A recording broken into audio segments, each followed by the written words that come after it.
Entering week 5, Gabe, it's hammer hunting season. 10 team start 11. You sending away Jonathan Brooks a second and a third to get into that Barkley share? Oh, come on now. RB1 on the season right now. You definitely want to acquire Saquon Barkley in here. Yeah, give me that Quadzilla. Let's talk about it. You got barbecue back there and you didn't invite me. Hurt my feelings. Yeah, welcome on in to the All Gas Trade Show. It's me, Ty Declare at Ty Declare 44. I'm joined by the co-host, Gabe at Gabe Garcia at iGabe at _FF on X. Gabe, welcome in, co-host. How you doing? And welcome to the quote unquote new show. Yeah, man, doing great, buddy. I'm glad to have you back, Mr. Worldwide over here, traveling all over the country and getting to experience a lot of amazing cultures. So no, man, great to have you back. Excited to talk some fantasy football with you, and again, super excited to be on here permanently with you. Yes, sir. Yeah, Mr. Worldwide over here. Yeah, got back from drinking all the espresso and eating all the pasta over in Italy, but we're back. I'm back into football. And yes, if you're listening right now, you don't see it, but there's a little new logo. You know, we're still part of DD. Everything is still happening on DD. 10 tones down for DD fantasy football. But it's the All Gas Trade Show now. And our man over here, Gabe, is going to be with me regularly. He's my Goomba. I'm his little Nanaimo bar, but we get along. I think we talk good ball together. So y'all are in for a treat. We're a dynasty duo now, Gabe. Yep. You're stuck with me. You can't get rid of me. I'm sorry.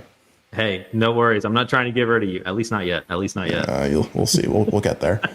But hey, if you want to catch up with me, Gabe, know where we're at literally any other time than when we're recording right now, head over to patreon.com/allgas. Get into the Patreon, or get into the Discord, get into everything happening over in DD. There's a bunch of new shows, including Pole Position hosted by me over in the Discord. Literally, while I was away, I didn't have access to Wi-Fi. I didn't have access to anything. All I did was hone into DD shows, and that got me caught up on everything I needed to know in the fantasy streets. So we have you covered. I promise that.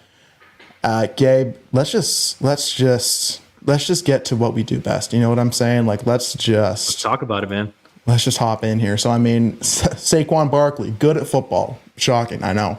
AJ Brown, still out. I bet he comes back after the bye week. Yep. Devontae Smith got his head removed from his body. I don't know how long it takes to recover from decapitation, but Saquon has a lot of opportunity on tap here in an offense that likes to run the ball. Mm-hmm. On the other side, you got that second, a third, and then Jonathan Brooks, whose practice window should be opening in the next couple weeks here. And yep. I mean, Gabe, Jonathan Brooks is probably still valued as like a top 12 running back if we looked at some trade calculators, right? But like, I'm assuming he just has to come in and look the part. He doesn't need the volume out the gate, but if he looks the part, I'm assuming Brooks will sustain some kind of dynasty value. Yeah. But in a 10 by 11 league, don't you just want the hammer?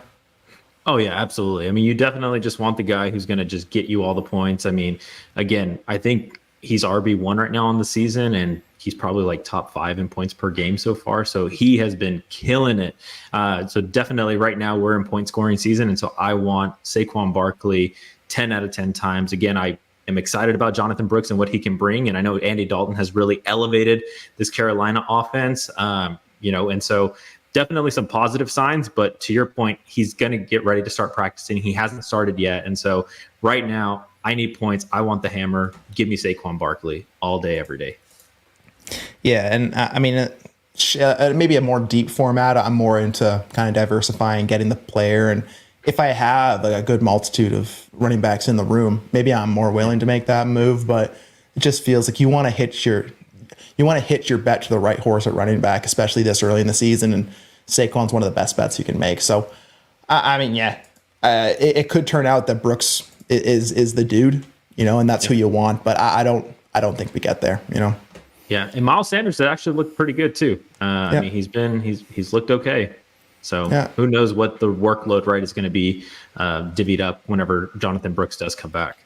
And don't forget about Canadian superstar Chuba Hubbard too. I mean, Chubster, he's here to stay. So it's not going to be just Brooks comes in and he looks like he did in college. He gets a full work. It's not going to be that smooth. But I don't think he needs to have like all of the volume out the gate to really to get us there, right? So, Yeah. anyways, fun deal to get us started off, but now let's get into the nitty gritty. We're going to get into the Trinity right away here, Gabe. We got our man T. Sanford. We got a 12 by 11 Superflex PPR, 1.5 tight end premium, best ball, 25-man rosters. Surprise, 5-3 team. Don't you love that this early season? Like those. Yeah, hey, definitely love those. I actually have a surprise 0-3, 0-4s that I've seen. So could definitely be a lot worse for Sanford over here. Don't like those surprises as much as the 5-3s, but I mean, Sanford's sitting here with Josh Allen, Kyler, and Tua. Running back, he's got Brian Robinson, Jonathan Brooks, and Cans. Wide receiver, JJ, Marvin Harrison Jr., Neighbors. That's a nice big three. Yeah. And then pair that up with Addison and Cans. And at tight end, you got Engram, Hill, and Gesicki. Against a start 11 lineup, 12 team. Or it's a best ball. Best sorry. ball. Yeah, best ball. So Sanford gave away Tank Dell. And he got back Zach Moss and Darnell Mooney. Gabe, if we saw this deal, a month and a half ago, we'd be scratching our heads, wouldn't we? After you'd be laughing at the bank, man. Jerem B over here would be laughing to the bank. Mm-hmm. Yeah, but in season now, it's the Nico Collins show. Stephon Diggs is just doing Stephon Diggs things. And I mean, Della has been the clear, I guess maybe clear third option. You could probably argue that even, but below that, I mean, you're the resident Texans fan, so I'm going to pull up the Trinity while you talk here, but just talk me through kind of what you're seeing in that Houston offense and just how your valuations maybe changed on Tank or what you're doing with your tanks. Yeah, no, absolutely. So I think right now, again, to your point, Nico Collins, man, has really ascended this year. And I know getting into the end of last year, he was doing really, really well, but this dude is on another level this year, man. He really is. And then Stephon Diggs, of course, gets his share 100%. And I would sit there and argue, I know Tank Dell was injured this past week, but I would argue, the third option is probably Dalton Schultz right now. Again, right now I know Mixon is out. He's been injured, but they definitely want to establish the run. And then all the passing volume has gone really to Nico and Diggs. And then again, sprinkled in a little bit on Schultz there. So that's typically what I've been seeing on my side. And, again, to your point, if this was a month and a half ago, people thought Tank Dell would be the wide receiver 2 there, maybe even pushing wide receiver 1. But, oh, yeah, man, it's the Nico Collins show, and that's really the guy you want from the Texans offense. Oh, yeah, no, I remember the chats. But Ray G lets us remind Solana all the time, hey, Tank Dell, wide receiver 1. That was funny. All right, yeah. This is so I got the Trinity tracker pulled up, ddfantasyfootball.com. I've got it specifically for Houston in week 4. So, yeah, last week, Dalton Schultz was that third option, right? 410. Take that for what it is. But if we look at, weeks 1 through 4 in Houston, it's been Nico Collins, far and away elite usage, being used in the way that you need wide receivers to be used and getting in a good offense with good volume. So he is what you're seeking as a hammer this time of year.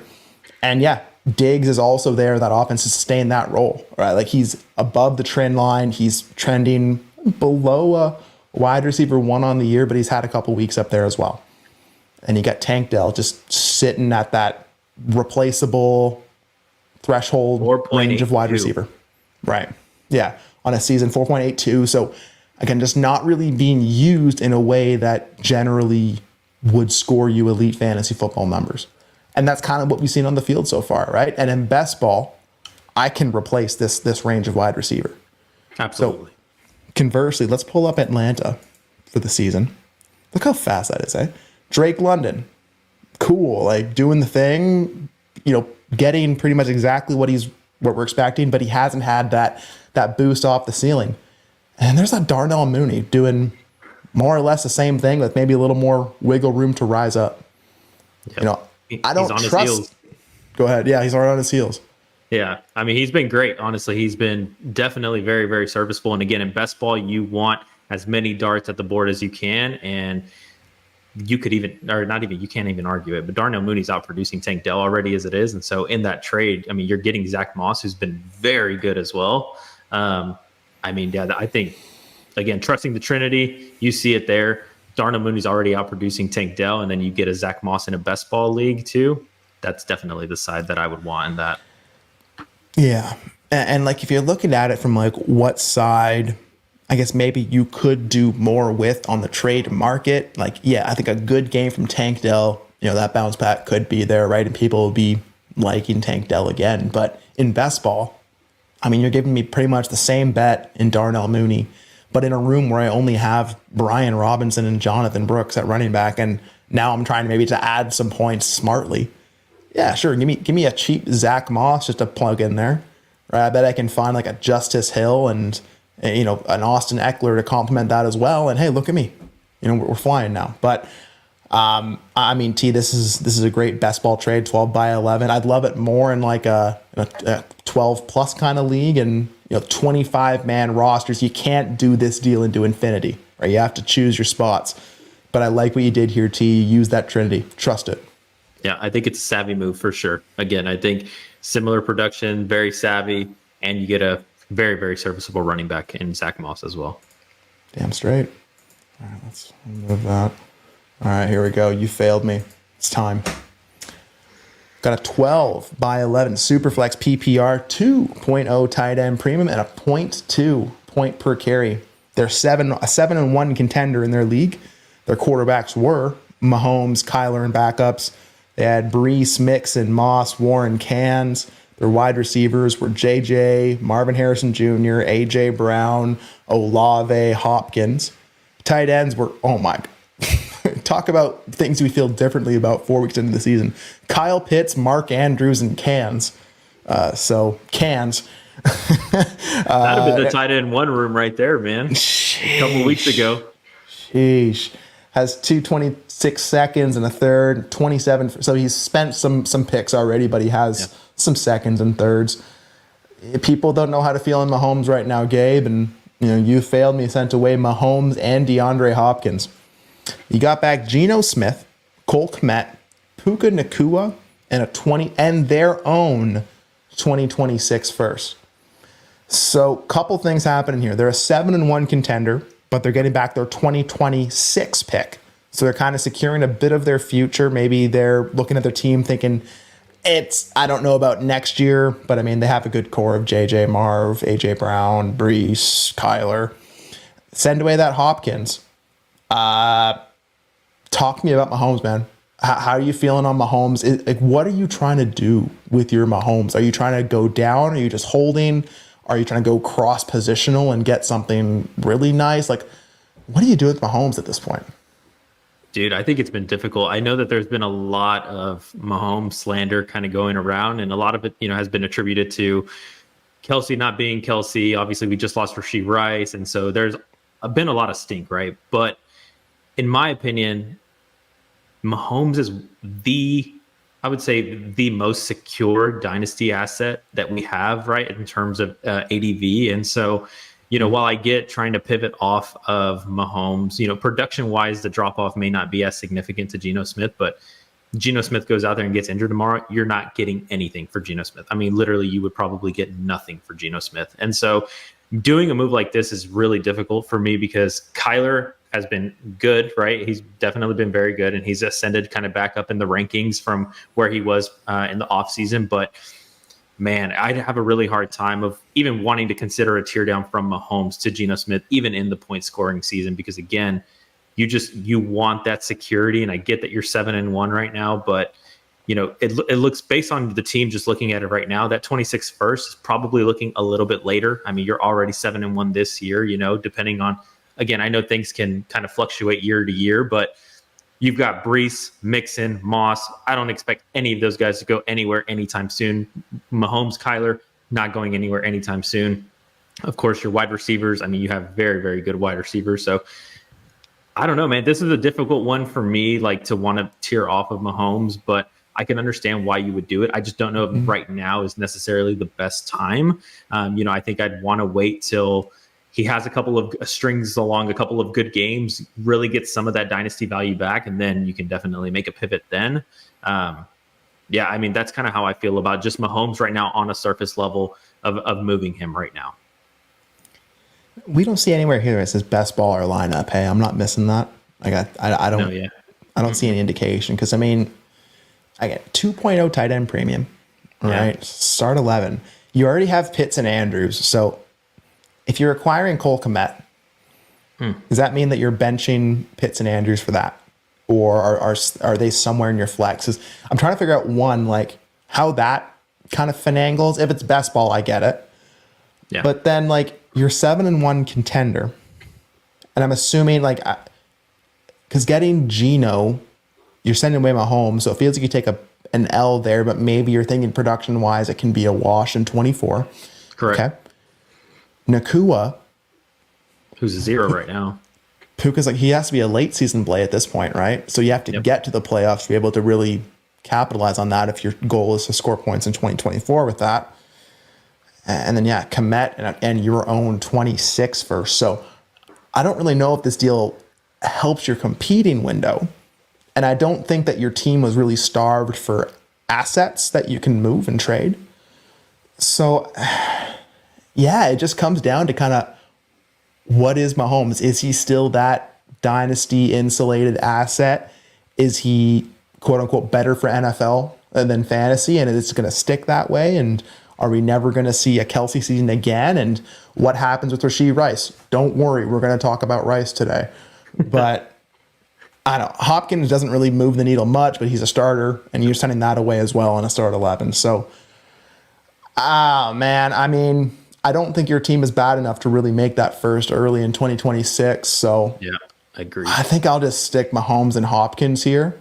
I get what you're trying to do, but if I'm a 7-1 contender, I think the return will probably look a little bit differently, unless I think I can do more with Geno, Kmet, Nakua in the first, Yeah, it almost seems like it would be, again, a little bit more of kind of like a headache, like shuffling through Kmet, Andrews, Pitts, like week over week, because you're not going to start all three because, I mean, quite literally, they probably could all three give you zeros one week, the way that the landscape is going for tight ends right now. But I know Kmet's been pretty good. And so, again, he's definitely somebody that you could plug in, but then you're going to hate, man, to see that Mark Andrews or that Kyle Pitts go off on your bench one week. And, you might be able to move them for something else, but the reality is it just seems like you're getting more of like a lineup headache, kind of, acquiring these guys. Because again, Puka Nakua is not starting right now. Your 26 first looks to be a little bit later, especially with this team right now. Again, I don't expect any of your guys to go anywhere anytime soon.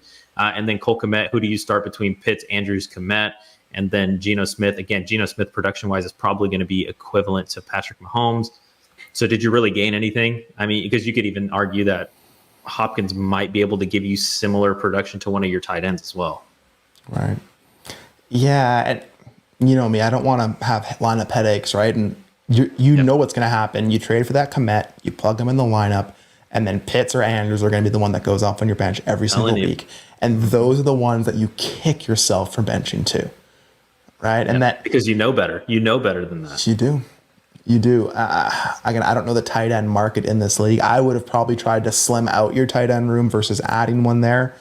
Maybe try and get something different in the deal back to feel better about your return from Mahomes versus trying to split it up. You know what I mean? You have running backs, you have cans listed, but I'm assuming there's a can or two that maybe has a role right now. Yep. JJ, Marv, AJ Brown's going to be back. Olave, you had Hopkins. Like, I just feel like you had enough weekly options as is, and I don't know if this actually made you better. And it feels like you kind of just threw that Mahomes away. So maybe not threw him away, but looking at that, there's Mahomes, number one asset in the deal. Hopkins, pretty clearly number 6 for me in the format with a 2.0 tight end premium for Kmet. Yep. So you failed me. You got 2, 3, 4, and 5, which is usually good math, but sometimes that one is just far and away the one, and I think that's kind of where we're at here. Yeah, I agree with that. But hey, it's a good one. It's a 0.2 point per carry, so maybe Nakua starts running the ball more. I don't know. I don't know if once he gets back. Yeah, exactly. All right, here we go. This is Stales.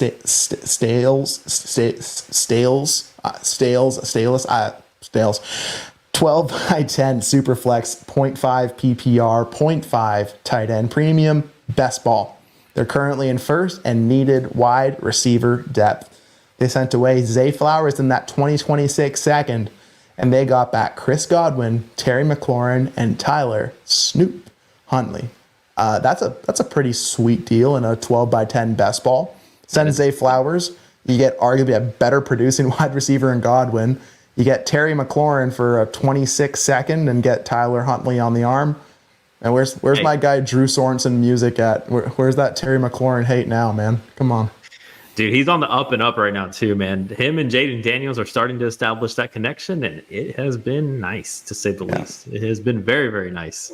So in a best ball league, it's a savvy deal for sure. Like I said, to your point, Godwin's already out producing Flowers, and get a McLaurin and a Tyler Huntley for a 26 second. Why not?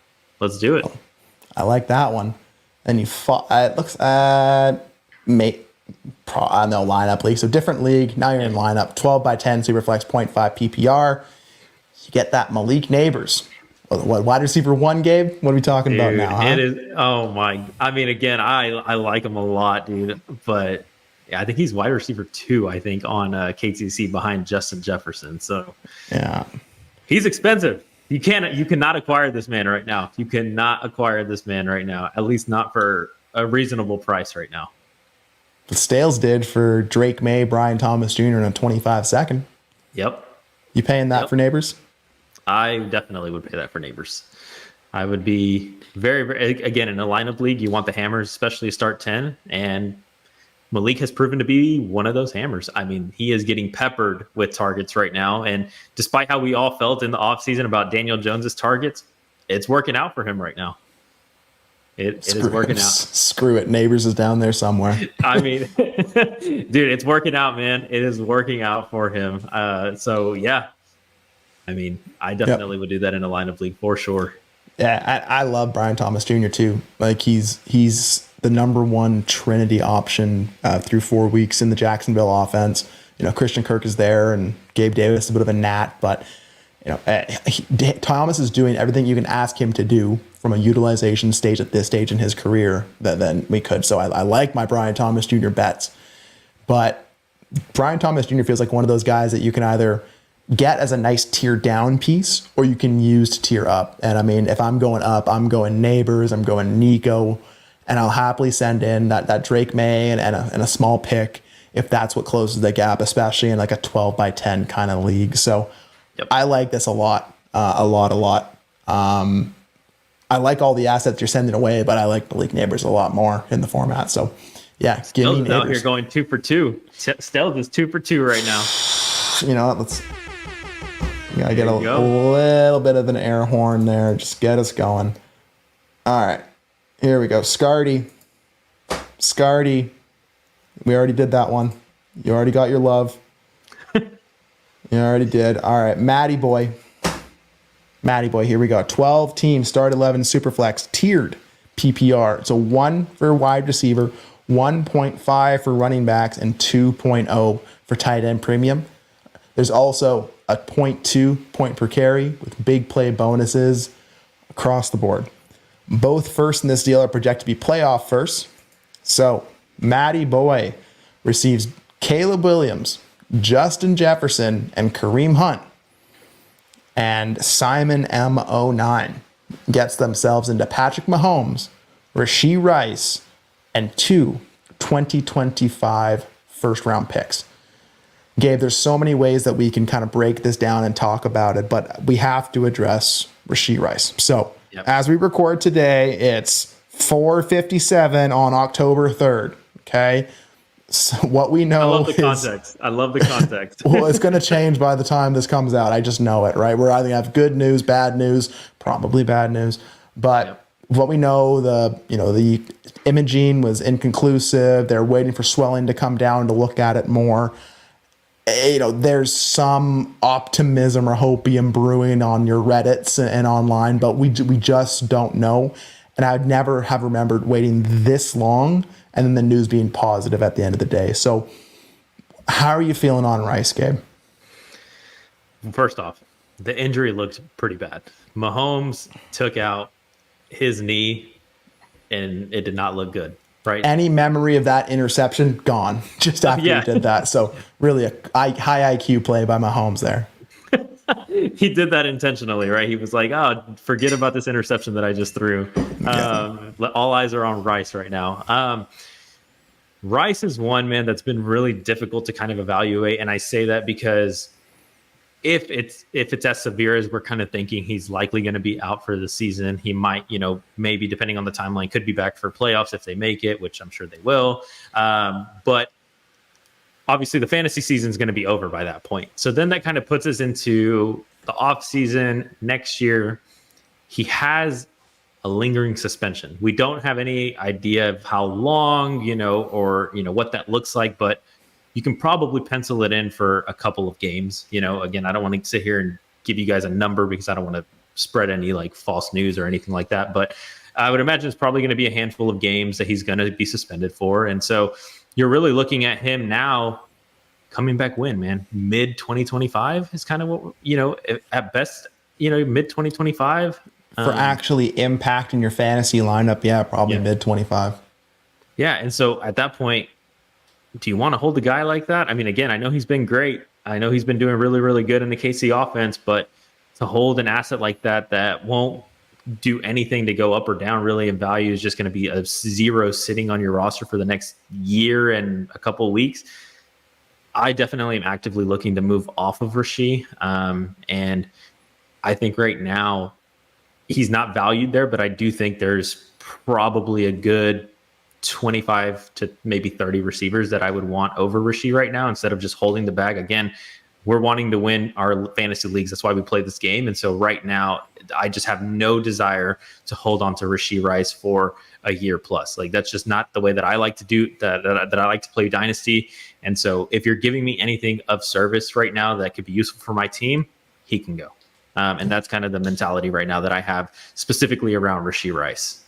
Yeah. I want to say this like respectfully, right? Like for Rashee Rice, like there is an outcome where, yeah, you know what? He really escaped the worst case outcome. Yep. He's going to be on the field sometime late 2024. I just don't know if we're going to see the same Rashee Rice that we were betting on and the one that we were, projecting at the start of the year until hopefully next year. But, our injury doctor, old JMPT Thrive, Jeff over there, he did say that Rice's profile, if it is an ACL, like his profile does recover well from ACL tears. So that made me feel good. And, if I am on a rebuilding roster, one trying to get points off, I think it's definitely a time to try to get that Rice, right? And you can find a good way to ship off points while getting a good load of value with that and shipping away points. So you can really maneuver that Rice. But yeah, if I'm on a contending roster, especially if like these best ball leagues without IR spots, you kind of have to do something, and you kind of have to do something now when it's ambiguous, and you have to kind of make a bet, or you're going to have to settle with whatever the market says, which I bet it'll just kind of be declining as soon as we know he's not going to be coming back and being meaningful in 2024, right? Yeah, and that's a good point that you bring up there, because right now there still is a lot of positivity, again, a little bit of optimism, if you will, surrounding his situation. Like maybe it's not as severe as we really thought, or, something of the sort. But I think right now would be a good time to trade Rashee Rice, be proactive about it, because again, I mean, looking at the injury, it definitely does not look great for him, man. It looked really, really rough on the field. It did. But going back to this deal now, so we got Mahomes. We talked about Mahomes, right? Yep. You're still there in Mahomes. Rice is Rice. TBD on what his outcome is. But then you have 225 first. You're saying they're both playoff teams. And Gabe, maybe if I've learned something through this first part of the year, really it's that I don't want to be so like dynasty arrogant in the offseason and projecting, late first, mid first, early first, and just saying like it's set in stone, because these first 4 weeks have just been bizarro land, upside down world, right? And yep, we really don't know. And variance is really the big equalizer at the end of the day. So especially in 2025, but I'm anticipating my process kind of going into the future here. I'm an all sizes fit, for first. Just, I don't care. Just let me have equity in a class. And if I can get multiple shots in a single class, that's the advantage. I don't really care if they're falling on the lower scale or the higher scale. I'll bet that variance will sort that out in the end while I try to control what I can control with my pick. So I It's a mean, good process, though. It's definitely a good process. I mean, we saw it last year, specifically like in HVB. Those picks, man, at the end of the year, once really the going gets tough, are incredibly valuable. And so the more that you can secure them now, even if you are a contending team, just hold on to them until the time is right. You'll know when the time is right. Again, we all suffer injuries in fantasy football. It happens to everybody. And we've seen a lot this year already early on in the first 4 weeks. And so, again, never a bad thing to have any extra equity or liquidity, if you will, ready to go whenever you need it at your disposal. and just even like the kind of play devil's advocate on that even is if there is bets to make, making them now so you actually get the most equity out of that bet and you get more weeks in your season in 2024 with that bet. Like there's a push and pull to it. But yeah, like especially in like an HVV type best ball league, I want to have some picks in my back pocket where I know there's no trade deadline. I can make moves when it really matters. I like having that, but there also is inherent value in making a bet and hopefully being right on that bet earlier in the year, securing that buy, like improving your percentage chance of actually making it to the money, I agree. Either way, getting first, good process. So Mahomes, Rice, and 2 firsts. And we got Caleb, Jefferson, and Hunt. Okay, so Kareem Hunt back in Kansas City. We'll see. We'll see. Pacheco's not here for the foreseeable future until later in the year. Yeah, Carson Steele, if he's not at the AVN Awards, it was fun. He fumbled a lot of balls, but RIP, I guess, Carson Steele. Is it P. Ryan season? Is it Hunt season? I don't know, but I mean, Hunt's a piece in a deal. If you're getting credit for Hunt in a deal, that's probably a good thing. Caleb, people just don't like Caleb, do they? Like some people online just do not like him at all. No, absolutely not. I mean, I've seen so many different things about Caleb Williams. It's crazy, man. It's crazy. But yeah, I mean, we were just talking about the Patrick Mahomes hate a second ago. Caleb's got some stank on him too right now, man. He does. And then there's just that Justin Jefferson, the wide receiver 1 in Dynasty, still unlocked by old Sam Darnold and Kevin O'Connell. Just Dynasty perfection, Trinity. So everything is lining up for Jefferson, so I like that. But I mean, this deal. So let's play the cross-off game, Gabe. Yep. Do we have to start Jefferson and Mahomes? Or do you want to go Caleb and Mahomes? Like, how do you want to approach that? Yeah, I would probably say Rice and 2 firsts maybe for Jefferson. Is kind of how I had thought about it. Again, I mean, you're not getting Jefferson for anything less than 2 first plus. I mean, right? Or something of that equivalent. And so that's kind of how I would look at it. And then Mahomes, Caleb, and Hunt. I mean, that's kind of how I would break it down a little bit for this in particular. I know that it's a tiered PPR league, right? So kind of gives you a little bit more context as far as the breakdown of the receptions. But that's how I would look at it at the surface level. Is just that's how I would break the trade down. Yeah, big play bonuses, 0.2 point per carry. So if you're getting those Mahomes quarterback rushes, cool. 1.5 for running back. So maybe Hunt, if he does get some volume or at least secure a 40%er type role, he can maybe at least bring in a couple receptions. But I don't think Rice and 2 firsts are getting Jefferson, but like 3 firsts worth of value in this dynasty economy is nothing that you can shake your head at. So I don't know if that gets it done, but it's in the arena. I don't think Caleb and Hunt gets you Mahomes, but it's at least in the arena of Caleb plus for that. So, it's probably at the end of the day, like a fairer deal than, maybe if you looked at this again, like a month ago, you'd think this is insanity. But, I mean, I think it's just, what's the bigger gap? Rice and 2 firsts to Jefferson or Caleb and Hunt to Mahomes? Whatever side you think has maybe the more gap to fill there, maybe that's the side that you're on. Maybe this is where I buy Rice. Maybe this is where I get Mahomes, Rice, and 2 firsts and move along.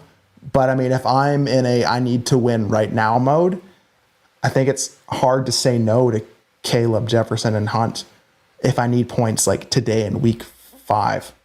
I mean, even then, though, like I feel like if you really take a step back, like I understand where you're coming from, right? But dude, what you could do with those 2 firsts right now, and even Rice, like he's still movable, like he is still tradable. People still are actively wanting him, so it's not like he's a throw-in piece, right? So I think he's definitely one of those. I feel like you could do maybe a little bit more in the context of like the 2 firsts and Rice. Like you could probably maneuver that a little bit. I feel like a little bit better than the Caleb and.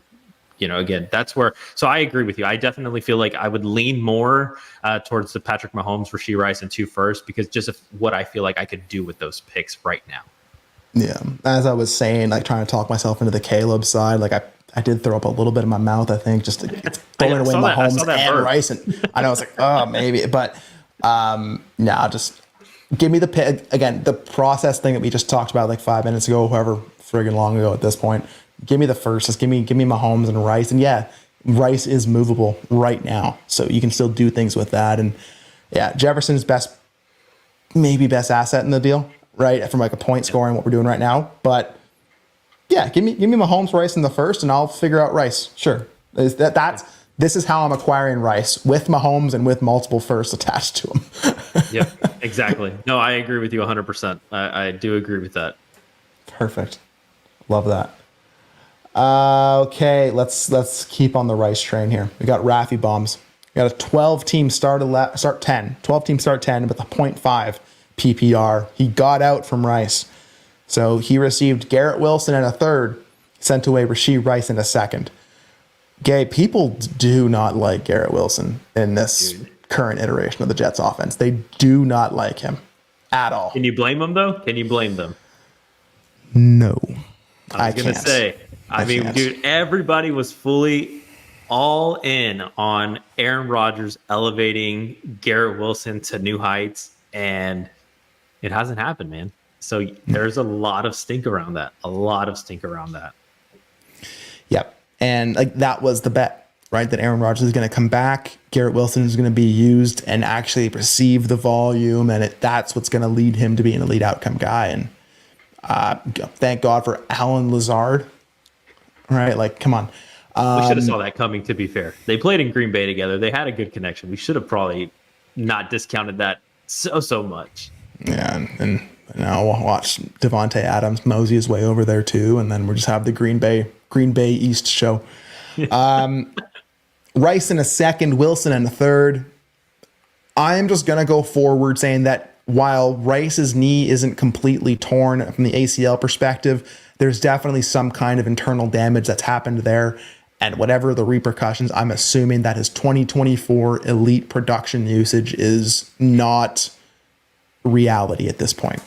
Yeah. So if you're competing right now, do you just take the bet on Garrett Wilson?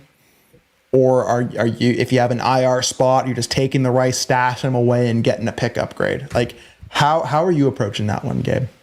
Yeah, I think right now, so to the last trade that we just had, see, Rice is definitely movable. People are still, again, bought in, and they'll stash him on an IR or they'll just keep him on the team until he's back and ready to go. And so I think for this deal right now, again, going back, we're in point scoring season. And so I mentioned that I would take 25 or so receivers above Rashee Rice right now, just with the injury and everything, and knowing that he could but may not come back until next year, and all of that. And so Garrett Wilson is one of those 25 that I would want.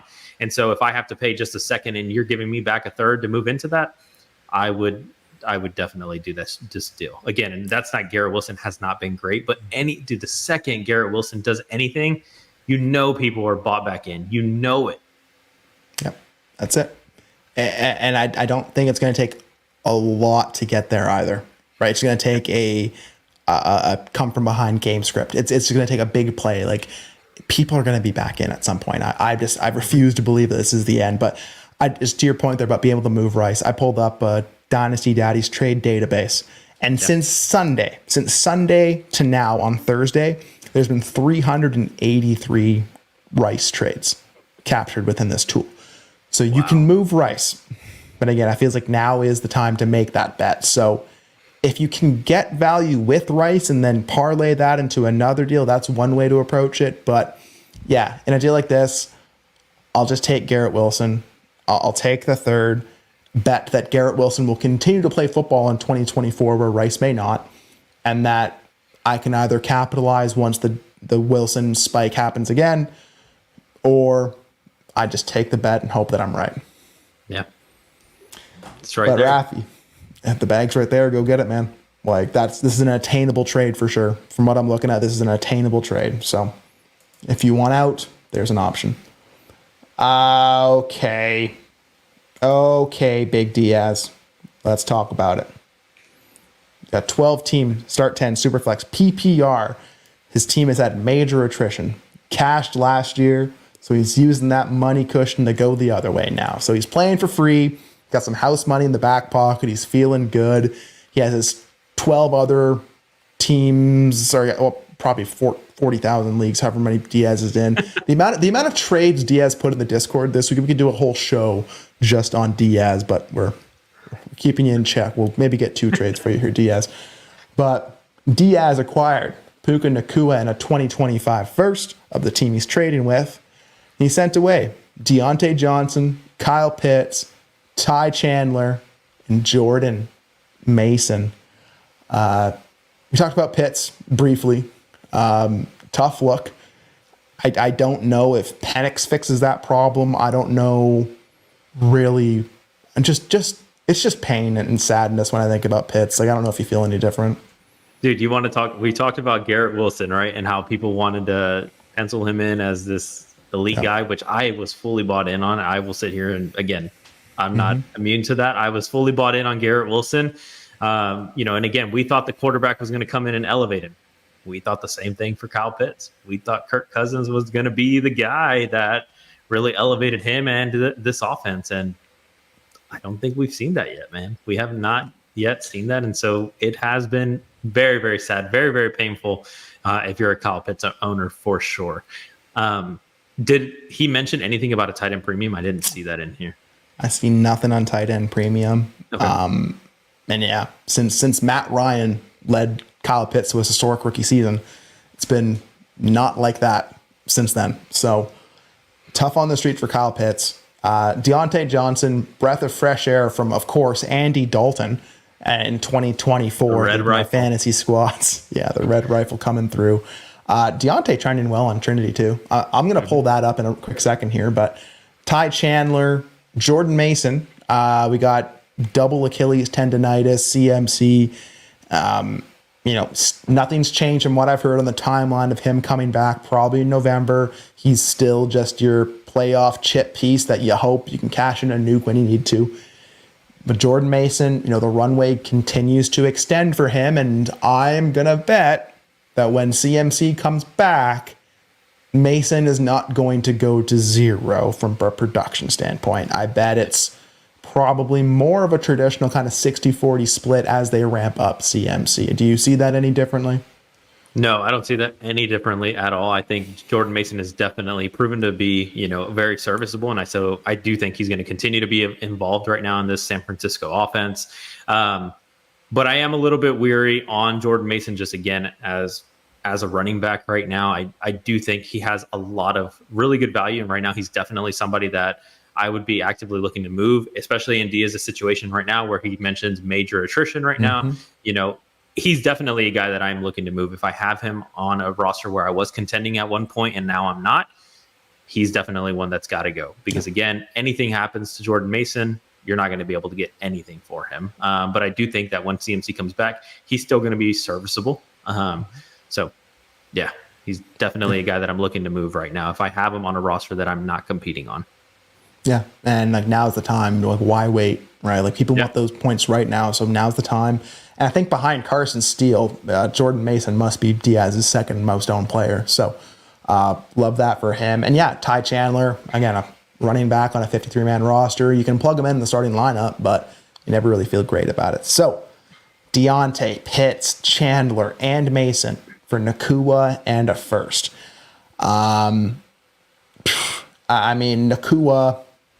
Nacua for what? Jordan Mason and Deontay Johnson? Does that get you Nacua? Yeah, I mean, I think so. Yeah. I think so. And depending on which way you lean, honestly, I could see that going either way. Like I could want the Deontay Johnson, Jordan Mason side. To your point, he's been elevated by Andy Dalton. Jordan Mason's been very good at football, and so if I want points, I would consider that a pretty fair deal, if you will. I don't really have any qualms with that one way or the other. One side is taking the upside shot on Nakua, but again, just speaking on Nakua, his game was predicated on getting insane volume and usage in an offense that's has a Stafford and a Cup and all that.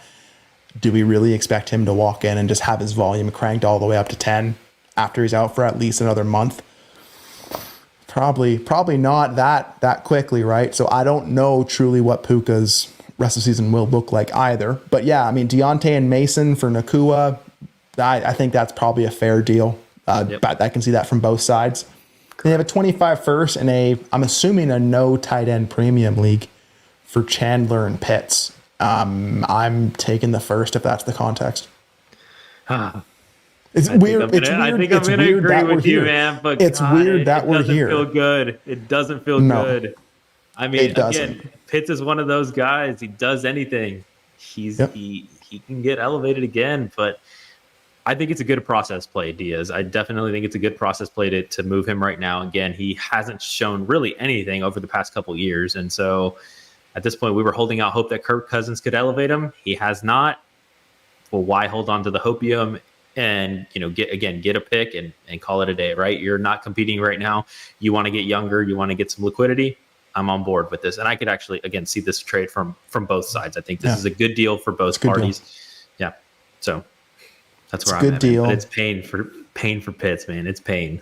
Pain for Pitts. I mean, at least Pitts wasn't scoring you points on your rebuilding roster, So, you had that at least. But no, I think no, this is a direction choosing deal. I like it from both sides. Great deal. Get a couple air horns for that. But yeah, that can go either way, really. But good work, Diaz, getting Nakua in the first. Send away that headache. Send away the production in 24 on a team you don't need it. Send away the running back. Yeah, I like the process. Good work. Yep. Good work. All right, Gabe. You know what we're getting into now. This is the last one. Got ourselves. Shane Says. A 3-team deal with Shane Says, Big Janikowski, and Big Diaz Energy, the 3 horsemen of DD. So it's the start 11, 2 quarterback, no flexes. So start two quarterbacks, 3 running backs, 4 wide receivers, and 2 tight ends. It's a 6-point passing touchdown league. Some negatives for interceptions. There's some pass completion bonuses, some big play bonuses. There's a 0.5 rushing first down bonus. There's a 0.2 point per carry. Again, big play bonuses. It's a PPR. 0.5, I believe, for a first down for receiving as well. And a 0.75 tight end premium. So nice scoring across the board, but again, no flexes. So you have to be constructed well in a league like this. And if you don't have a quarterback, it's going to probably be hard to find the right one here. So it's a very interesting kind of setup. Yep. God, I don't even know how to start. So, I mean. Well, I want to start off with this, right? Yes. I'm going to start off with this. So, please. In 3-team deals, it is incredibly difficult to make a quote unquote fair deal, in my opinion. One side always gets the short end of the stick. And that's what I'm going to say as far as 3-team deals. I've seen a couple, and there's usually always one team that you can tell really loses the deal. And then you can clearly tell there's 1 or 2 teams that clearly win the deal. So again, it's always so difficult to evaluate the 3-team deals in that context because there's always going to be one team, I feel like, that gets the short end of the stick. And so what I will say, just to get us kind of kicked off at the very beginning, just looking at this on surface level, I think Janner made out like a bandit on this deal. Just giving up a 25 first and being able to acquire Alvin Kamara, 26 second, 25 third, and a 25 fourth for your first, I think is a good deal. I do think that is a very, very good. Exactly. And again, there's always one team, man, that makes out like a bandit. There's always one. And so from here, we can go back to the top and we can start off with Shane Says. But I just wanted to point out, again, going back to that point, that there's always one team that I feel like really wins, and I think it was just on surface level right now. I think it was Janner's team. Yeah, I like that. Just really quick on that. I mean, Kamara, I don't want to send a single first for Kamara, but if I can get a second, a third, a fourth pack for him as well, okay, that works. That works for me, you know. But yeah, so let's hop up to Shane. Shane's at the top of the deal here. So Shane got into Noah Fant and Jordan Love. They sent away the aforementioned Kamara, Justin Jefferson, and a 2026 second round pick. So I remember in the comments here reading down, like, Shane did not have a kind of a quarterback. He needed to figure out quarterback. And doesn't sound like the market was really there to actually buy into a quarterback. So this is probably, I'm assuming, the best deal he could make to get into like the Jordan Love range of quarterback. Yeah. Again, 0.75 tight end premium, some bonuses. Jordan Love and Fant, or Kamara, Jefferson, and a 26 second, Gabe. I can only imagine that it is difficult to buy a QB, especially of the Jordan Love caliber, in a start to quarterback, right? Again, the super flex, it's very different from a start to quarterback, but dude, I hate to lose Justin Jefferson, man, and Alvin Kamara. Like, I hate to lose both of them in a deal to get Jordan Love. I don't know what his other quarterback situation was, but God, especially having no flexes, like, it just, you want the hammers, man. You want the guys that you can plug into your lineup every single week, not even sweat it. And you gave up two respective, ballers at their position, really. I mean, yeah. It's hard. It definitely is hard for me because, again, evaluating Shane's trade, I want Justin Jefferson and Alvin Kamara and a second over Noah Fant, even with the tight end premium, and Jordan Love. I understand why you did it. And if this was the best deal that was offered to you, then hey, again, going back to my earlier point, there's always one team that gets the short end of the stick in a deal. And unfortunately, looking at this at surface level, I feel like Shane is the one that got the short end of the stick in this deal. I mean, a 26 second and Noah Fant. Sure. I don't think I'm buying Fant for that. But maybe with the premium, let's just say sure. Yeah. With the premium, and I don't have another tight end, so Fant is entering my lineup. I'm getting every start out of Fant. Sure. Fine. Yeah. Cool. Yeah. Kamara and Jefferson for Jordan Love. Ugh. I mean, if I look at this league, you had to start 4 wide receivers. If there was ever a position, and 2024 has taught us this, that I can replace and play for cheaper, it's probably wide receiver. Yep. But Justin Jefferson's do not grow on trees. He's not one of those that you can just easily replace like that. He ain't like them. Yeah. He ain't like that. No. So if someone offered me Jefferson and Kamara for my Jordan Love, I wouldn't like it, but I would just take Jefferson and Kamara and go win the league. I think that's how I would probably play it. So that's tough, but I think the context of everything makes it really brings it in. But I still think, probably Shane, if I had to choose a quote unquote loser of the deal, I think Shane would probably take away the least value in this, but probably did exactly what he needed to move his team forward, if I had to guess. And again, I have no context as far as what his team looks like. Like, if he's loaded at wide receiver, exactly. Okay. Then again, there's a different context where I could kind of swing. But just seeing here what we see on this screen right now, like, I would want Justin Jefferson and Alvin Kamara, right? And that's kind of where I lean. Even Big Diaz. I mean, dude. Yeah. I mean, come on, Jefferson and a first for Love, Fant a third and a fourth. That's pretty sweet. That's pretty sweet. Very sweet. Very, very sweet. And that's what I'm saying. Like, 3-team trades, man, are so difficult. Like I said, I feel like there's always one team. But again, Shane, maybe it was what you needed, man, for your team. Maybe you have an incredible wide receiver room that we're just not looking at, right? And you're a very savvy guy, so I would expect really nothing less from you. And so if you felt like this was something that you needed for your team, hey, man, kudos to you. Yeah.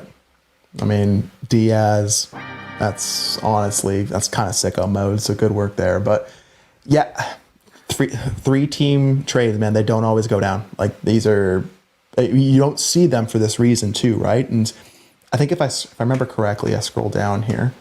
That trade looks terrible in a vacuum. It makes a lot more sense within the league. Exactly what we're talking about, right? I bet, but we know how Shane builds, right? You know that his wide receiver room is probably tip top already. Yep. So he's selling probably from a plus to actually fill the need and get into a range of quarterback that he's probably not getting into cheaper in a stingy league like that. So what a deal to end it, Gabe. Holy heck. I mean, I don't know about you, but like trying to break down trades this time of year, it's like good luck knowing what's going to happen, next week, let alone 24 hours from now. And you want to stay and be able to pivot and remain flexible. But if you can make the right bet this time of year, it's truly going to pay off for you.